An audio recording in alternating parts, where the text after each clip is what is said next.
আজকে আপনাদের সাথে খুবই গুরুত্বপূর্ণ একটা টপিক নিয়ে আলোচনা করব। তো আজকের ভিডিওর যেটা টপিক সেটা হলো গুচ্ছ এবছরই ভেঙে যাচ্ছে কিনা এই বিষয়ে আপনাদের ক্লিয়ার একটা ধারণা দিয়ে দিব। যেহেতু আপনাদের ভিতর থেকে সায়েন্স আর্টস কমার্সের স্টুডেন্টদের স্বপ্নের একটা জায়গা হলো গুচ্ছ ভর্তি পরীক্ষা, কারণ গুচ্ছ ভর্তি পরীক্ষা কিন্তু প্রতি বছর সর্বোচ্চ সংখ্যক স্টুডেন্ট এখানে চান্স পাওয়ার সুযোগ পায় এবং এখানে যেহেতু একটা ভর্তি পরীক্ষা দেওয়ার মাধ্যমে বাংলাদেশে দেখা যায় 20 থেকে 21টা বিশ্ববিদ্যালয়ে চান্স পাওয়ার সুযোগ পাওয়া যায়।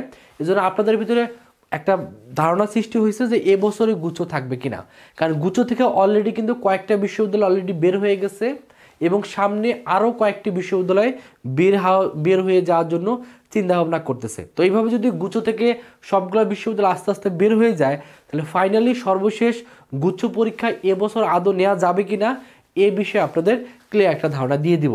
তো অলরেডি আপনারা অনেকে জানেন যে গুচ্ছ থেকে কিন্তু কয়েকটা বিশ্ববিদ্যালয় অলরেডি বের হয়ে গেছে, তাদের আবেদনের ডেট শেষ হয়ে গেছে, সামনে পরীক্ষা অনুষ্ঠিত হবে।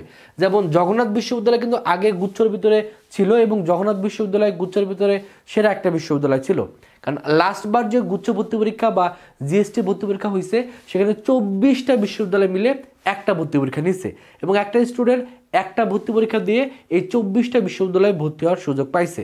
বাট সেখান থেকে কিন্তু জগন্নাথ বিশ্ববিদ্যালয় বের হয়ে গেছে এবং জগন্নাথ বিশ্ববিদ্যালয়ের পরীক্ষা কিন্তু জানুয়ারি এবং ফেব্রুয়ারি মাসে অলরেডি অনুষ্ঠিত হবে।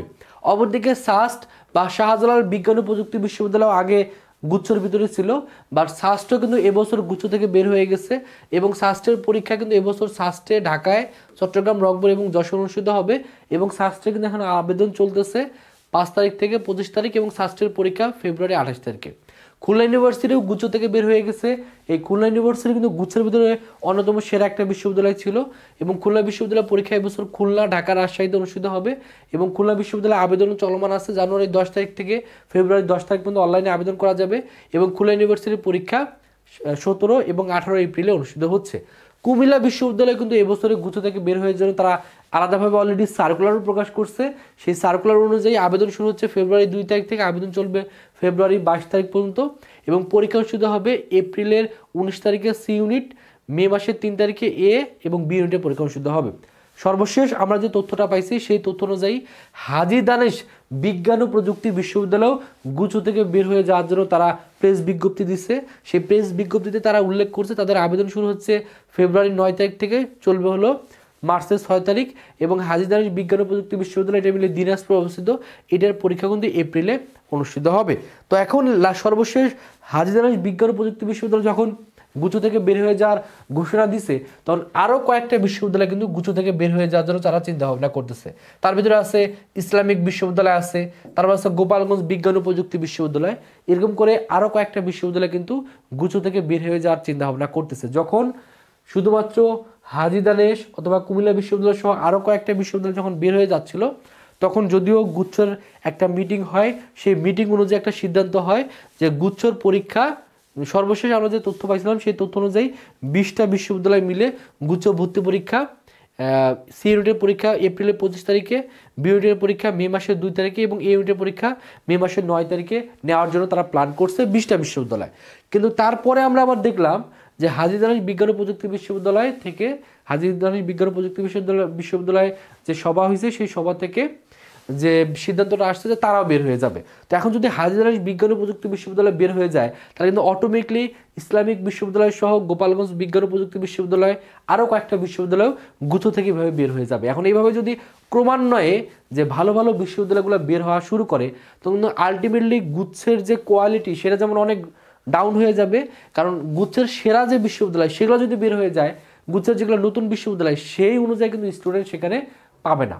এর জন্য একটা দ্বিধাদ্বন্দ্ব সৃষ্টি হয়েছে যে গুচ্ছ আদৌ হবে কিনা। এখন আপনাদের মনে একটা প্রশ্ন থাকতে পারে যে আসলে গুচ্ছ যদি থাকে তাহলে কি কি পজিটিভ দিক, আর গুচ্ছ যদি না থাকে তাহলে সেই ক্ষেত্রে কি কি পজিটিভ দিক বা কি কি নেগেটিভ দিক। তো প্রথমে যদি আলোচনা করি নেগেটিভ দিক নিয়ে, যে আসলে গুচ্ছ যদি ভেঙে যায় অর্থাৎ জিএসটি যদি ভেঙে যায়, এই জিএসটি ভেঙে গেলে আসলে কি কি নেগেটিভ দিকগুলো হবে বা স্টুডেন্টদের জন্য কি কি ক্ষতি হবে। প্রথম যেটা ক্ষতি সেটা হলো আবেদনের খরচটা কিন্তু মাত্রাতিরিক্ত বেড়ে যাবে। যেমন আগে যখন একটা স্টুডেন্ট গুচ্ছতে পরীক্ষা দিত, এই 24টা বিশ্ববিদ্যালয়ের জন্য তার আবেদনের খরচ কত হইতো, সে আবেদনের যে খরচ হইতো জাস্ট 1500 টাকা দিয়ে সে আবেদন করলে সে সবগুলো বিশ্ববিদ্যালয়ে আবেদন তার কমপ্লিট হয়ে যাইতো। বাট এখন যখন গুচ্ছ থেকে প্রত্যেকটা বিশ্ববিদ্যালয় বের হয়ে গেছে, তখন যেটা হচ্ছে যে একটা স্টুডেন্ট যখন জগন্নাথ বিশ্ববিদ্যালয়ে আবেদন করতেছে, ওখানে একটা আবেদন ফি যাচ্ছে এ ইউনিট বি ইউনিটের জন্য আলাদা আলাদাভাবে, দেখা যাচ্ছে সাস্টে আবেদনের ফি আলাদাভাবে করতে হচ্ছে, বা প্রত্যেকটা ইউনিভার্সিটি যখন আবেদন করতে হচ্ছে তখন স্টুডেন্টের প্রচুর পরিমাণে আবেদনের ফি কিন্তু খরচ হচ্ছে। মানে এটা স্টুডেন্টের জন্য অবশ্যই এটা স্টুডেন্টের জন্য অনেক স্টুডেন্ট আছে আমার পরিচিত, যে অনেক স্টুডেন্ট আসলে অনেক কষ্ট করে পড়াশোনা করে, তাদের এইভাবে প্রত্যেকটা ইউনিভার্সিটিতে আবেদন করার মতো সামর্থ্যও নাই। দ্বিতীয়ত সেটা হলো ট্রাভেল কস্ট বলতে, যেমন কিছু কিছু বিশ্ববিদ্যালয় আছে যারা ভালো একটা সিদ্ধান্ত নিয়েছে, যেমন সাস্ট যদিও বের হয়ে গেছে, বাট তারা স্টুডেন্টের কথা চিন্তা ভাবনা করে তারা চিন্তা করছে যে কেন্দ্রটা যাতে এমন জায়গায় দেয় যাতে স্টুডেন্টরা অত দূর পর্যন্ত কষ্ট করে যাতে পরীক্ষা দেওয়া না লাগে। যেমন খুলনা ইউনিভার্সিটিও একটা ভালো চিন্তা করছে যে খুলনা, ঢাকা বা রাজশাহীতে পরীক্ষা নেয়। বাট বাদ বাকি যে ইউনিভার্সিটিগুলো আছে, যেমন হাজী বিজ্ঞান ও প্রযুক্তি বিশ্ববিদ্যালয়, তারা ঘোষণাই দিছে তাদের পরীক্ষা শুধুমাত্র তাদের ক্যাম্পাসে নিবে। এখন একটা স্টুডেন্টের কথা চিন্তা করেন, একটা স্টুডেন্টের বাসা হলো খুলনাতে, এখন সেই স্টুডেন্টরা যদি হাজী বিজ্ঞান ও প্রযুক্তি বিশ্ববিদ্যালয়ে পরীক্ষা দিতে যায়, তাকে খুলনা থেকে দিনাজপুরে যেতে খরচ হবে কত? খরচ হবে ধরেন 600 টাকা, কথা ধরলাম। এখন একটা স্টুডেন্ট যদি মেয়ে স্টুডেন্ট হয়, তাহলে সেক্ষেত্রে মেয়ে স্টুডেন্ট তো একা আসলে হাজী যেতে পারবে না, তার সাথে তার প্যারেন্টসকে যেতে হবে। তখন দেখা যাবে তার প্যারেন্টসের খরচ সহ কথা 1200 টাকা খরচ হবে। তো 1200 টাকা যাওয়া, আবার আসা আবার ধরে নিলাম 1200। এখন একটা স্টুডেন্ট যদি ওইখানে যায়, তাকে তো থাকতে হবে, থাকা বাবদ দেখা যাবে যে ওইখানে তার কমপক্ষে হলেও 2000 টাকার মতো খরচ হবে, আবার খাওয়া খরচ আছে কথা আবার 1000 টাকা। তো একটা স্টুডেন্ট একটা ইউনিভার্সিটিতে পরীক্ষা দিতে যেই তার দেখা যাবে যে 6 থেকে 7000 টাকা করে খরচ হবে। এখন একটা স্টুডেন্ট যদি একটা ইউনিভার্সিটিতে ভর্তি পরীক্ষা দিতে যায়, তার 6 থেকে 7000 টাকা খরচ হয়। তো আরও তো ইউনিভার্সিটিগুলো আছে। এইভাবে যদি স্টুডেন্ট মানে গুচ্ছ থেকে প্রত্যেকটা ইউনিভার্সিটি বের হয়ে যায়, তাহলে সেক্ষেত্রে এই দুইটা জিনিস স্টুডেন্টের জন্য সবচেয়ে বেশি ভোগান্তির কারণ হবে। এখন গুচ্ছ যদি ভেঙে যায়, সেক্ষেত্রে কিছু কিছু স্টুডেন্টের জন্য এটা আবার পজিটিভ হিসেবেও কাজ করবে। যেমন এক্ষেত্রে পরীক্ষাগুলো বারবার দেওয়া যাবে। গুচ্ছ থেকে যদি কয়েকটা বিশ্ববিদ্যালয় যদি বের হয়ে যেত, তাহলে সেক্ষেত্রে হয়তো বা জিএসটির ভিতরে 20টা ইউনিভার্সিটি থাকতো, বাদ বাকি জগন্নাথ বা সাস বা খুলনা ইউনিভার্সিটি বের হয়ে গেছে, তাহলে সেক্ষেত্রে স্টুডেন্ট 3-4 বার পরীক্ষা দিতে পারবে। তো বাট এইভাবে যদি ক্রমান্বয়ে সবগুলো বের হয়ে যায়, তাহলে সেক্ষেত্রে একটা অসুবিধা হয়ে যাবে। আর গুচ্ছ থেকে যদি কয়েকটা ইউনিভার্সিটি বের হয়ে যেত, তাহলে সেক্ষেত্রে যেমন সাস্ট যদি বের হয়ে যায়, খুলনা ইউনিভার্সিটি বা জগন্নাথ যদি বের হয়ে যায়, সেক্ষেত্রে কোশ্চেনটা তুলনামূলক একটু সহজ হওয়ার একটা সম্ভাবনা ছিল এবং চান্স পাওয়ার সম্ভাবনা সেক্ষেত্রে বেড়ে যেত যদি একটা স্টুডেন্ট বারবার বিভিন্ন জায়গায় পরীক্ষা দেওয়ার সুযোগ পায়। যদিও পজিটিভ নেগেটিভ দুটা দিকই আছে, বাট আমার কাছে যেটা মনে হয়েছে এক্ষেত্রে নেগেটিভ দিকটা একটু বেশি যদি একবারে গুচ্ছ থেকে ভাবে বের হয়ে যায়। এখন আপনাদের মনে প্রশ্ন থাকতেই পারে যে আদৌ আসলে গুচ্ছ এবছর থাকবে কিনা, বা গুচ্ছ থাকলেও জিনিসটা আসলে কেমন হবে। তো এটা যেটা সবচেয়ে বড় সমস্যা, যে গুচ্ছর যে যেমন ইউজিসি থেকে আসলে গুচ্ছের সব কিছু নিয়ন্ত্রণ করা হয়, বা শিক্ষা মন্ত্রণালয় থেকে কিন্তু এই বিষয়গুলো নিয়ন্ত্রণ করা হয়। তো যেহেতু এখন অন্তর্বর্তীকালীন সরকার চলতেছে, আসলে সবাই সবার জায়গা থেকে চেষ্টা করতেছে যে দেশটাকে সুন্দরভাবে গঠন করে সামনের দিকে নিয়ে যাওয়ার। বাট এভাবে যদি আসলে ভোগান্তির কারণ সৃষ্টি হয়, সেক্ষেত্রে কিন্তু স্টুডেন্ট সহ গার্জিয়ান বা সকলের ক্ষেত্রে এটা কিন্তু একটা নেগেটিভ ইম্প্যাক্ট সৃষ্টি করবে। এর জন্য আমার যেটা ব্যক্তিগত মতামত, যে শিক্ষা মন্ত্রণালয় থেকে অথবা ইউজিসি থেকে যদি একটা প্রেশার ক্রিয়েট করা হয়, যার না গুচ্ছ আকারেই পরীক্ষা নিতে হবে, অথবা প্রধান উপদেষ্টা পর্যন্ত যদি রিস্ক করা যায়, বা তাকে জিনিসটা যদি প্রধান উপদেষ্টা মহোদয়কে যদি জিনিসটা ভালো করে বোঝানো যায়, তাহলে আশা করি এই জিনিসটা পজিটিভলি যদি ইউজিসিকে বোঝানো যায়, অথবা শিক্ষা মন্ত্রণালয় থেকে যদি ভালোভাবে একটা প্রেশার ক্রিয়েট করা হয়, তাহলে আমি মনে করি যে গুচ্ছ থেকে সবগুলো ইউনিভার্সিটিভাবে বের হয়ে যাওয়ার সাহস পাবে না, বা তারা ভালোভাবে চিন্তা ভাবনা করে স্টুডেন্টদের জন্য যেটা ভালো হয় সেটা করার সিদ্ধান্ত করবে।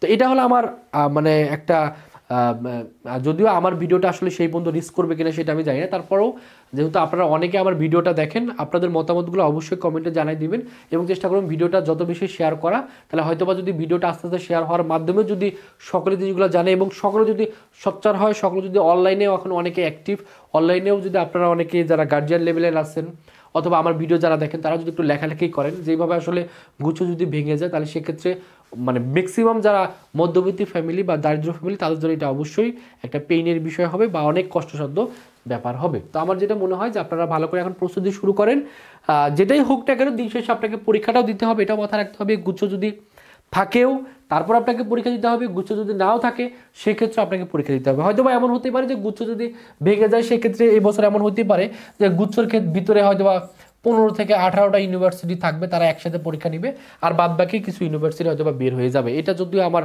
প্রেডিকশন যে গুচ্ছ একবারে ভেঙে যাবে না, গুচ্ছের ভিতরে হয়তো বা 15 থেকে 18টা ইউনিভার্সিটি এবছরে একসাথে পরীক্ষা নিবে, আর অন্যান্য যেগুলো বের হয়ে যাবে সেগুলো আলাদাভাবে পরীক্ষা নেবে। যেহেতু আপনাকে পরীক্ষার হলে বসতেই হবে, পরীক্ষা আপনাকে দিতে হবে, আলটিমেটলি মনে রাখবেন যে এবছর যে পরীক্ষাগুলো আছে দেখবেন যে এপ্রিল বা মের ভিতরেই মোটামুটি সবগুলো পরীক্ষা কিন্তু হয়ে যাবে। এর জন্য আপনার যেটা উচিত হলো যে বেশি চিন্তা ভাবনা করে আবার সময়টা বেশি নষ্ট করা যাবে না, আপনাকে প্রপারলি সময়টা কাজে লাগাতে হবে। সামনের মাসে দেখবেন যে কয়েকটা ইউনিভার্সিটি পরীক্ষা, তারপরের মাসে দেখবেন আরও কয়েকটা ইউনিভার্সিটি পরীক্ষা আপনাকে আলটিমেটলি দিতেই হবে। অর্থাৎ এমন ভাবার কোনো সুযোগ নাই তো পরীক্ষা না দিয়েই ইউনিভার্সিটিতে ভর্তি হওয়া, এই সুযোগটা আপনি কখনোই পাবেন না। আপনি গুচ্ছ থাকলেও আপনাকে পরীক্ষা দিতে হবে, গুচ্ছ না থাকলেও আপনাকে পরীক্ষা দিতে হবে। এর জন্য আপনার উচিত হলো অন্তত প্রস্তুতি ভালো করে নেওয়া। প্রস্তুতি যারা ভালো করে নেবে তারা দিন শেষে চান্স পাবে। এর জন্য যারা চাচ্ছেন ঘরে বসেই অনলাইনে ভালো করে প্রস্তুতি নেওয়া, তারা চাইলে আমাদের ভার্সিটি গুচ্ছ ভর্তি টার্গেট বেসে ভর্তি হতে পারেন। এই একটা কোর্সে ভর্তি হলে আপনার সবগুলা গুচ্ছ সহ জাহাঙ্গীরনগর ইউনিভার্সিটি, চট্টগ্রাম ইউনিভার্সিটির প্রস্তুতি আপনি একসাথে নিতে পারবেন, ঢাকা ইউনিভার্সিটির প্রস্তুতি একটা কোর্সে ভর্তি হলে নিতে পারবেন। কারণ আমাদের এই কোর্সে ভর্তি হলে আপনি অধ্যায়ভিত্তিক ক্লাস পাবেন, ফিজিক্সের প্রত্যেকটা চ্যাপ্টারে ক্লাস পাবেন, এবং ক্লাসগুলোতে একটা ওদের বেসিক কনসেপ্ট, প্রিভিয়াস ইয়ারের কোশ্চেন ব্যাংক সলভ, হাতে ক্যালকুলেশন, শর্টকাট টেকনিক সব কিছু শেখানো হবে। পাশাপাশি কেমিস্ট্রি ক্লাস পাবেন, ম্যাথের ক্লাস পাবেন, এবং ফিজিক্স, কেমিস্ট্রি, ম্যাথ, বায়োলজির সাজেশনের পিডিএফগুলো ফ্রিতে পেয়ে যাবেন। তো যারা ভর্তি হতে চান এই নাম্বারে 2000 টাকা বিকাশে পাঠিয়ে এই নাম্বারে কল দিবেন, অথবা এই নাম্বারে হোয়াটসঅ্যাপে নক করলে আপনাকে ভর্তি করে নেওয়া হবে। আমাদের এক্সাম ব্যাচ আছে, এটার কোর্স ফি 500 টাকা।